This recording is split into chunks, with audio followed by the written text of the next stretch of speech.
Ang nagpatagal sa skills assessment process namin nung kami nag-a-apply or na-select na, una ay yung pagko-comply sa mga dokumento na hinihingi ng document specialist. So yan yung mga COE, yung mga payslip, yung mga proof ng employment natin na hinihingi.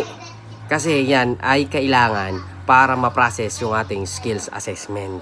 So kung nasa skills assessment ka na, ay i-comply mo yan as soon as possible. Oo, may trabaho ka, di ba? May trabaho tayo.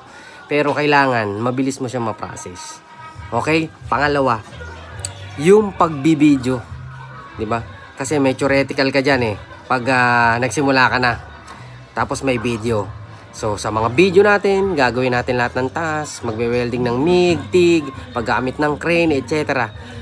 Yung pagbibideo, ang pagkakamali ko dyan ay nag-DIY ako. So, mas maganda kung may mapupuntahan ka na TESDA accredited na may mga tools na nakumpleto lahat, kahit bumayad ka na lang, talagang may investment. So, yun, dapat pumunta ka na lang doon kung kumpleto na ang gamit, wala ka nang poproblemahin. Okay? Ganun ang maging strategy nyo kasi yun yung naging pagkukulang namin, kaya kami tumagal sa skills assessment.